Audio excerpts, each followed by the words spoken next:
Hi. Well, this is one I did earlier, okay, when I was trying to do a live stream that didn't work. But um, here we are again on Corona watercolors. And what we're going to do is we're going to do a little practice with our watercolors. I can see that I've got my cable all over the place here, so I shall try and move that back a bit so it's not in the way. I can see the microphone's in the way a bit there, but hey, okay, there we go. So it's kind of in the middle. Right, so we're going to start off by doing a little contour of the hands.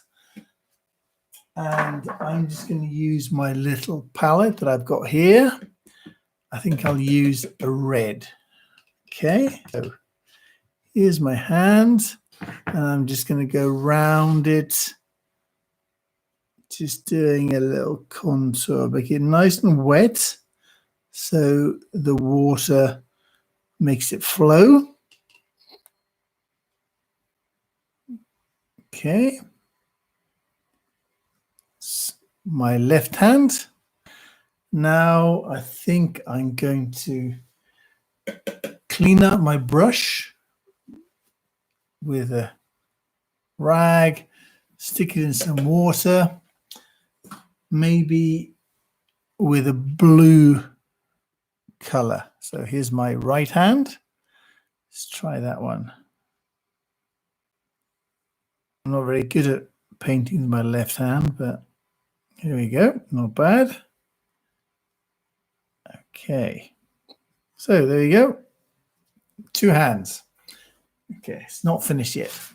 So what we're going to do today is we are going to play around with our colors, trying to see how we'll do a wet in wet painting. So I'm going to paint the tips of my fingers on my left hand with yellow.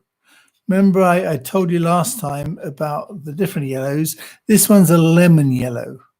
Now, lemon yellow is more greeny. It's a cooler yellow than a cadmium yellow, which is more orangey. So I'm going to get rid of the water, rinse out, and on my right hand, I'm going to draw some red fingertips. Okay. Now, the idea behind this is you've got to get used to the amount of water on your brush, the amount of pigment, play around with that, see how it affects the color. So again, changing my color, get a rag, rinse it out, get some water, and there we go, ready for a new color. Okay, now the rest I'm going to do, rest of the fingers on the left-hand side, I'm going to do with blue. Can you see how the wet color mixes on the paper? Now, this is called wet in wet painting, okay? Can you see how this yellow, because it's drier than the blue, is going into it, okay? Can you see it here? Yeah? Also, gravity's got a lot to do with it as well. So we do the same the other side. Maybe I shall change the color to yellow. So here we go, over here. Now this side, as you can see, it's formed some nice little barriers here. Can you see where the paint was actually drying?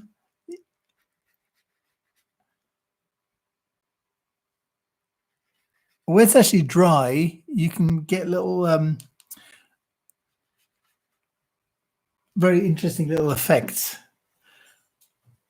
And then rinse out, and let's try go back to a red here. Okay, because it's wet and wet, what you'll find is the colors do merge. So they flow into each other. So if I've got a red and I've got a blue flowing into it, then obviously I'm going to get a purple. Yeah. Okay. It's quite fun. So if you're at home doing this, don't worry about what color you're using. Just enjoy putting one color on top of another. Okay, on this side, I think I'm going to go for a blue.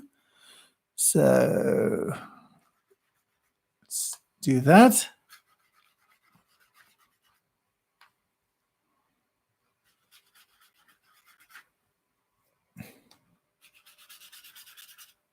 Okay, there we go.